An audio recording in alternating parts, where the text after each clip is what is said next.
harapan saya. Pas saya buka, keterima juga. Saya keterima juga gitu. Masya Allah. Itu saya, ya Allah kok bisa Ya, gini. ya. Nah, dari situ Mas Kukuh itu sempat diterima di 3 perguruan tinggi. Ya, 3 ya. Ya. Nggak gemen-gemen loh, PTN-nya itu PTN yang didambakan oleh hampir seluruh siswa, UB, UGM, ITS. Ya. Tapi yang dipilih itu adalah kalau kita flashback ya Mas Kukuh, dulu ketika SMA itu sebenarnya cita-citanya apa sih? Oh ya.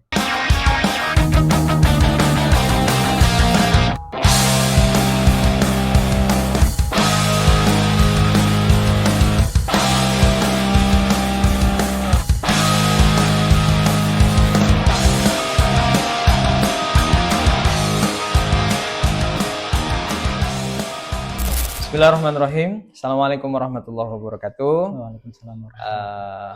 Teman-teman semua, ayah, bunda, wali siswa SMA ICMBS atau Sekolah Insan Cendekia Mandiri Boarding School.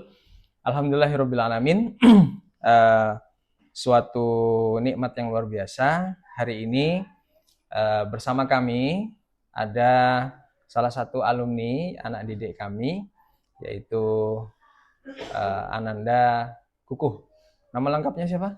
Kukuh Firman Nurandika. Kukuh Firman Nurandika, alumni ICMBS angkatan 6. Ya, angkatan 6. Nah, sekarang Mas Kukuh ini sedang menempuh pendidikan, yaitu di SPAN ya. Di STAN, mohon maaf, di PKN STAN, yang mana nanti kita minta Mas Kukuh untuk memberikan sedikit cerita tentang bagaimana Mas Kukuh ini bisa masuk ke STAN. Karena salah satu standar kelulusan STL dari SKL ya, bukan STL, SKL, standar kelulusan di SMA ICMBS itu adalah masuk ke perguruan tinggi negeri. Nah, perguruan tinggi negeri. Jadi Mas Kukuh ini beda dengan yang lain. Itu. Bedanya kenapa? Karena Mas Kukuh ini masuk di sekolah kedinasan. Nah, di sekolah kita di SMA ICMBS itu ada 8 jalur untuk masuk sekolah perguruan tinggi jenjang lanjutan itu yang kita usahakan. Jadi setiap anak itu kita usahakan di 8 jalur untuk menempuh tes ya, agar siswa itu kalau bisa lulusnya itu 100% gitu kan, masuk PTN ya Mas Kukuh ya. Bahkan mungkin tersebar bukan hanya di wilayah Jawa Timur tapi di seluruh Indonesia gitu. Baik Mas Kukuh, selamat datang. Terima kasih sudah memenuhi undangan kami. Terima kasih. Kami minta tolong Mas Kukuh untuk memperkenalkan diri, dari mana, kemudian yang sekarang sedang digeluti atau sedang kesibukannya itu di mana, terus cita-citanya Mas Kukuh itu sebenarnya apa sih gitu. Monggo silahkan. Baik Ustaz, terima kasih atas waktunya. Ya. Perkenalkan, nama saya Kukuh Firman Nurandika.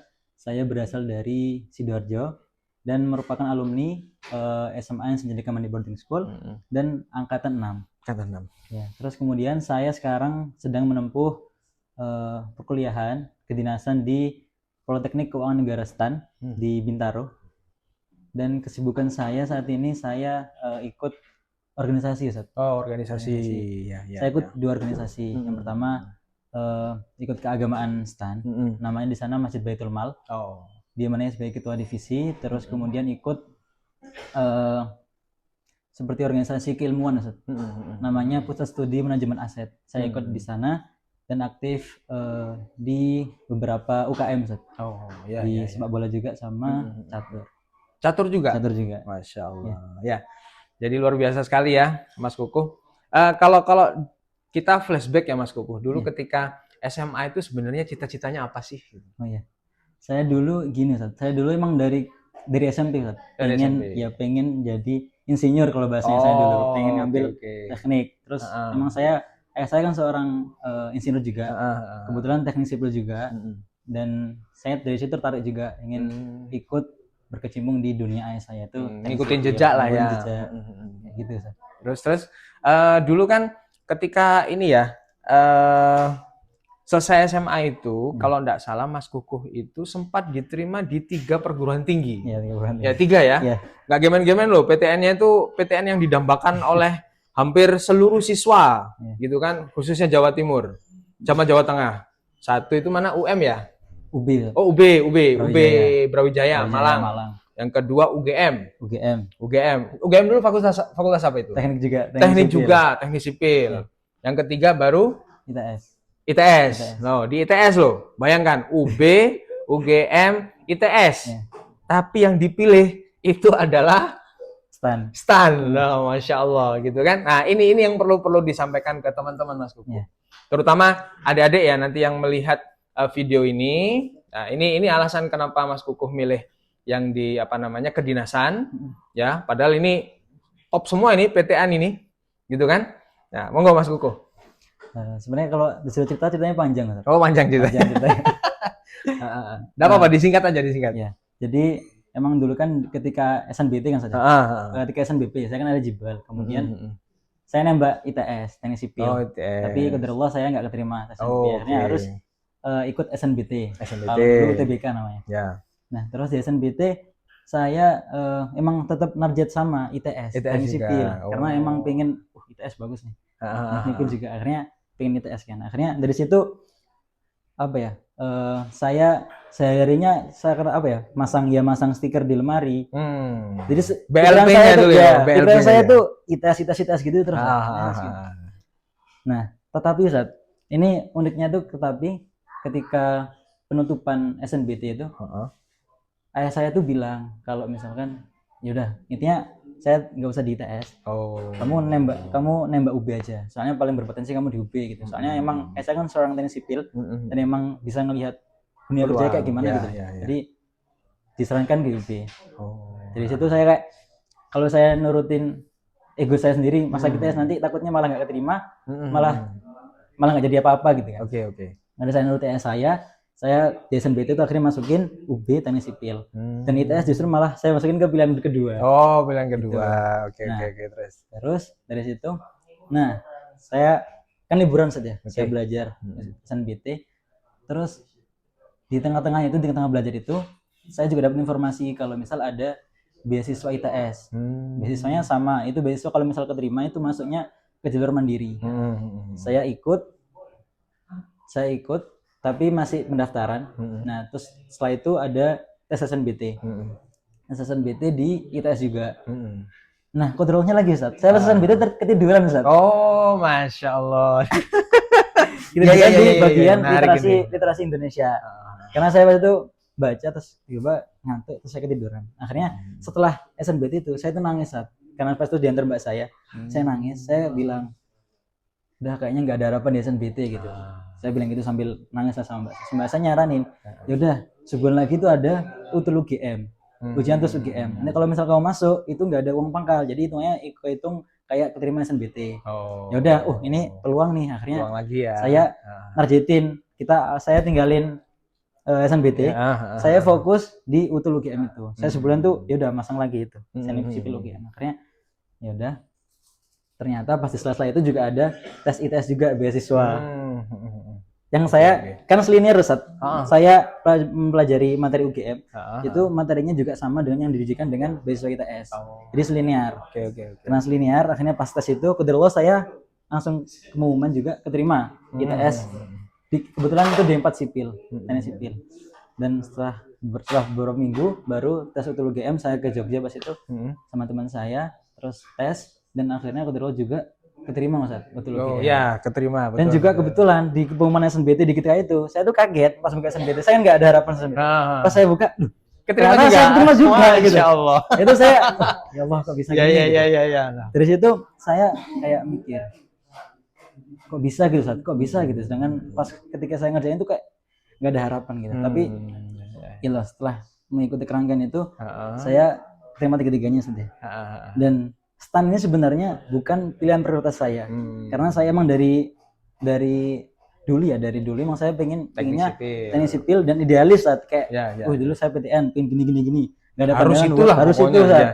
Terus saya nggak ada pandangan buat kedinasan. Itu kalau saya tanya teman-teman satu kayak, sepupuku itu nggak suka masuk kedinasan, sampai gitu sana. Dan kedua saya sekarang malah gitu. Nah, jadi kayak STAN itu bukan pilihan prioritas juga.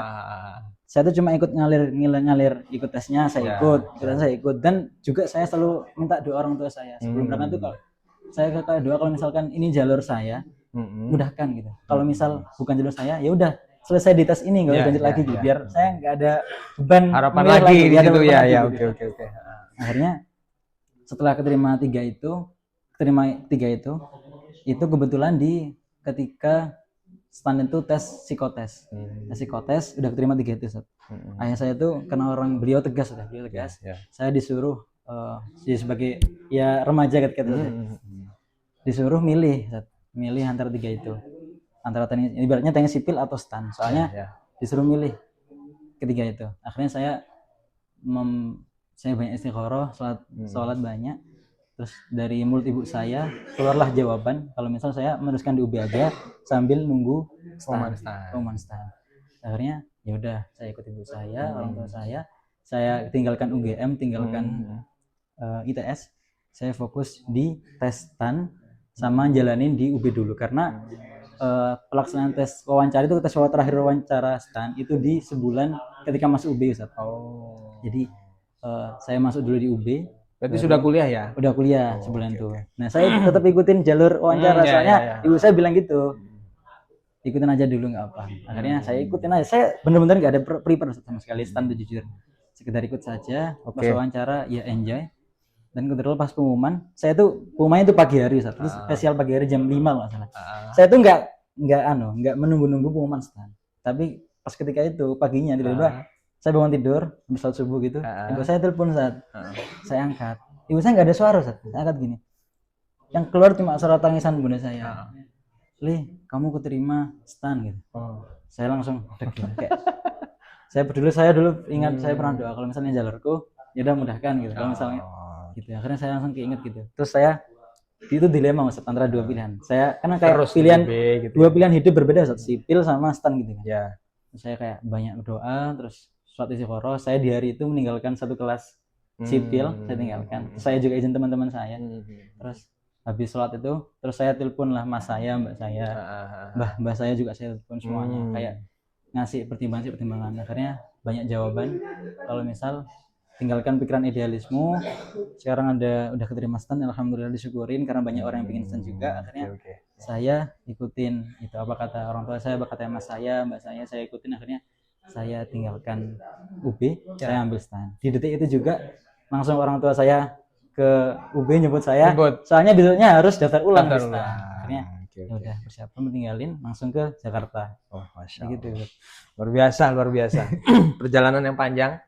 Dan di situ juga ada kata kunci tadi, dia tidak pernah semua itu keputusan diambil atas kemauan diri ya. Semuanya dipasrahkan sama Allah. Juga jalur istikharah pun juga ditempuh gitu ya. Jadi Mas Kukuh, kira-kira apa sih bekas atau mungkin pengaruh pendidikan yang Mas Kukuh dapat di SMA itu yang sampai saat ini mungkin Mas Kukuh pegang teguh itu apa kira-kira? Jujur saja, saya tuh di SMP SMA itu selalu ikutin BLP. BLP. Maksudnya meskipun dulu tuh saya emang dari kecil pengen ITS gitu. Saya pasang logo ITS. Jadi semangat jadi itu meskipun itu saya nggak mungkin kayak nggak tahu lah urusan nanti kan belakangan. Tapi dengan saya masang itu semangatnya itu ngalir terus. Itu ngalir terus. Itu benar-benar itu impactnya. Terus yang kedua ini sama mental sih Ustaz. Mental di ICM itu selalu ditempa. Jadi nggak hanya fokus ke akademik, juga fokus di karakter. Selalu diajarin juga dekat dengan Quran juga, ngaji kitab juga. Jadi ibaratnya kita diajarin untuk selalu balance. Hidup kita selalu balance antara dunia juga akademik juga jalan, di agama, di karakter juga jalan. Antara spiritual. Spiritual. Dengan akademik semuanya kita mencoba untuk senantiasa balance ya. Itu impactnya emang ketika kuliah juga, karena kebiasaan-kebiasaan di ICM itu juga ngaruhnya ke ketika kuliah itu juga. Kok saya jadi agak gemeter tadi. Jadi ketua apa di sana? Organisasi ya. Organisasi. Dulu ketika di ICM jadi apa? Saya jadi dia manain jadi ketua organisasi asrama. Ketua organisasi asrama ya. Ya. Kalau sekarang mungkin namanya jadi satu melebur di Badan Eksekutif Siswa. Gitu ya. Jadi gitu ayah bunda kakak adik sedikit pengalaman alumni yang kami ceritakan ke kalian semua. Mudah-mudahan bisa menjadi inspirasi. Amin. Maka teman-teman yang melihat tayangan ini ya, di ICM itu ada program unggulan, yaitu satu bimbingan tentang UTBK. Karena salah satu standar kelulusan ICM itu adalah masuk ke perguruan tinggi negeri. Ya, yang kita tempuh bukan hanya satu jalur, bukan satu jalur rapot saja, tapi melainkan ada 8 jalur. Ya, ada 8 jalur yang kita betul-betul dampingi anak-anak kita, anak didik kita, khususnya kelas 11-12 ya, untuk mempersiapkan mereka betul-betul bisa masuk perguruan tinggi yang mereka minati dan yang ingin mereka tuju, tentunya sesuai dengan minat dan cita-cita mereka mulai dari kelas 10. Jadi jangan ragu mendaftarkan anak-anak jenengan semua, anak-anak bapak, ibu, ayah, bunda ya ke sekolah kami. Insya Allah amanah jenengan semua akan kami pegang. Masih banyak alumni yang akan kita wawancarai, akan kita jumpai, dan kita akan belajar dari story mereka, sampai mereka, dan kita akan bertemu dengan kisah-kisah sukses mereka di lain kesempatan. Terima kasih Mas Kuku. Terima kasih. Ya mudah-mudahan sukses, cita-citanya tercapai, dan jangan lupa jangan sampai lepas dari yang namanya sholat. Siap. Ya, doa sama Allah, dekat sama Allah, agar cita-cita kita ini, perjalanan hidup kita ini senantiasa didampingi sama Allah. Terima kasih semuanya. Assalamualaikum warahmatullahi wabarakatuh. Waalaikumsalam warahmatullahi wabarakatuh.